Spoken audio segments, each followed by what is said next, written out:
Hello bachchon, let's read the question. The question says with the help of suitable diagrams, illustrate the two types of non-ideal solutions. So first of all, let's take the key concept of the question. The key concept of this question is what are non-ideal solutions? Non-ideal solutions are the solutions which do not obey Raoult's law.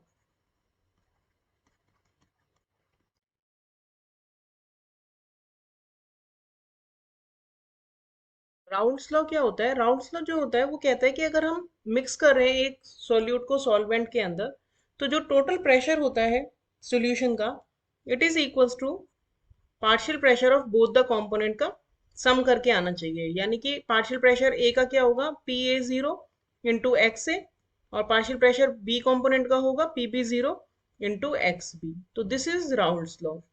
लेकिन अगर कोई solution Raoult's law follow नहीं कर रहा है तो उस वाले केस में पार्शियल जो प्रेशर ऑफ द सॉल्यूशन है that will be either greater than और less than this sum of the two solutions. तो उस टाइप के सॉल्यूशंस को हम बोलते हैं नॉन आइडियल सॉल्यूशंस। तो वो किस टाइप के होते हैं और ऐसा क्यों होता है, this will we will check in the solution. तो अगर हम कंप्लीट सॉल्यूशन देखें तो if you are mixing solute and solvent, suppose एक है जिसमें बीबी इंटरेक्शंस हैं और एक सोल्यूट है जिसमें ए इंटरेक्शंस हैं, इन दोनों को जब हम मिक्स कर देंगे तो they will form some interaction between A B will also happen if this interactions are equal. यानी कि पहले जब हमने मिक्स नहीं किया था तो इनके बीच में जो इंटरेक्शन था और मिक्स करने के बाद जो इंटरेक्शन है अगर वो इक्वल है तो it will obey Raoult's law और हमारा सोल्यूशन हो जाएगा ideal solution if A B interactions are equal to A interactions और बी बी इंटरेक्शंस। तो उस वाले केस में राउल्ट्स लॉ ओबे होगा और सॉल्यूशन जो होगा वो होगा आइडियल सॉल्यूशन।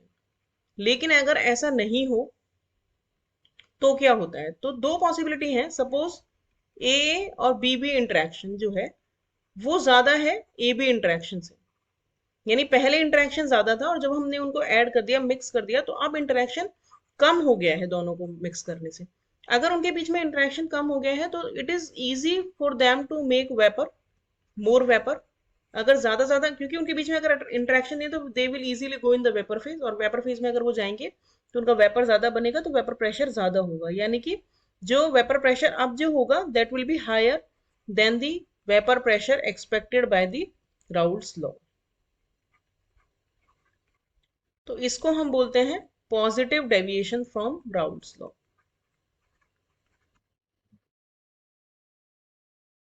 पहले हम देखते हैं जब सॉल्यूशन आइडियल है। तो ये हम एक यहाँ पे हम लेंगे मोल फ्रैक्शन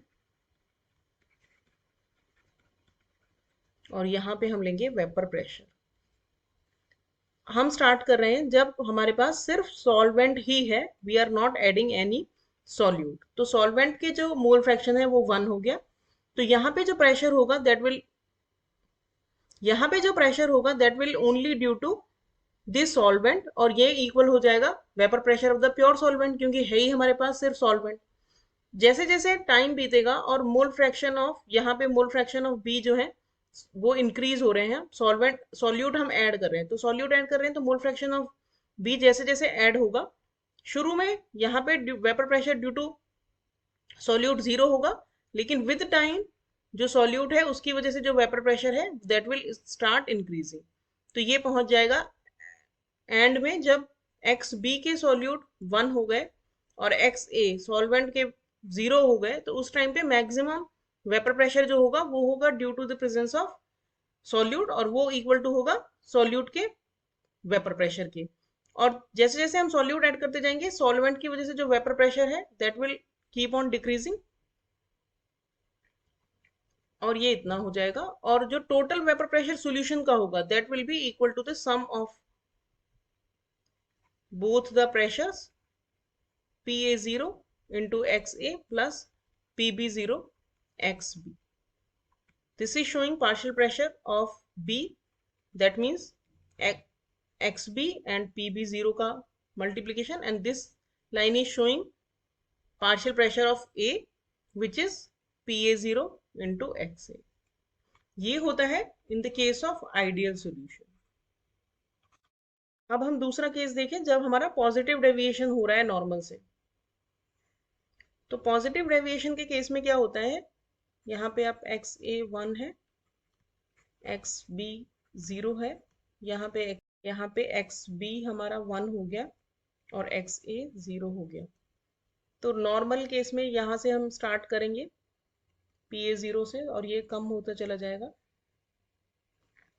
और यहाँ से जब हम स्टार्ट करेंगे तो पी बी 0 पे ये पहुँचता पहुँचता ये है आइडियल सिचुएशन। जब इंट्रैक्शन ए बी के बीच में कम है एज कंपेयर टू अर्लियर, तो पार्शियल प्रेशर दोनों की वजह से ही नॉर्मल से थोड़ा ज्यादा होगा।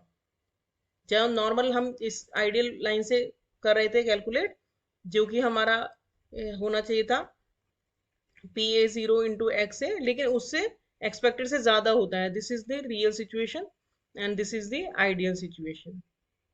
ऐसा ही पीबी के केस में होता है। पीबी के केस में भी जो पार्शियल प्रेशर होता है वो P B 0 into X B से ज्यादा होता है, और that's why the sum is also greater than the expected one.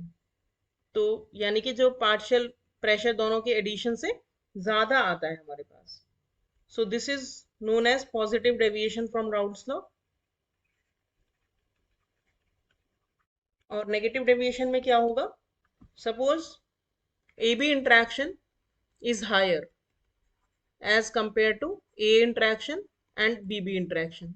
तो उस वाले केस में क्या होगा, जो ए बी है उनके बीच में बहुत ज़्यादा इंट्रैक्शन है, तो they will produce less vapour, और लेस वेपर प्रोड्यूस होगी तो वेपर प्रेशर भी एज कंपेयर टू अर्लियर कम हो जाएगा, या फिर expected from the Raoult's law जो है उसके कंपैरेटिवली कम होगा वेपर प्रेशर। तो वेपर प्रेशर जो है इन दोनों के एडिशन से कम होगा। तो इस सिचुएशन को हम कहते हैं negative deviation from Raoult's law. तो इस वाले केस में अगर हम देखेंगे डायग्राम, तो आइडियली ये बनना चाहिए पी बी 0 के लिए जब एक्स बी की वैल्यू 1 है और एक्स ए की वैल्यू 0 है, और जब एक्स ए की वैल्यू 1 है और एक्स बी की वैल्यू 0 है तो ये प्रेशर ऑफ प्योर सॉल्वेंट है, ये यहाँ से कम होगा और टोटल होगा ये। तो this is the ideal graph. लेकिन जो एक्चुअल में आता है कर्व वो कुछ इस तरह से आता है, क्योंकि जो दोनों के पार्शियल प्रेशर हैं वो नॉर्मल से कम होते हैं, और इसी की वजह से सम जो होता है वो भी नॉर्मल से कम होता है। यहाँ पे है वेपर प्रेशर, यहाँ पे है मोल फ्रैक्शन। तो this is showing the real negative deviation from Raoult's law. तो यहाँ पे P जो है आपका that will be lesser than P A plus P B, और this line is showing the ideal behavior. So these are two types of non-ideal solutions. Hope you understood the solution well. Thank you.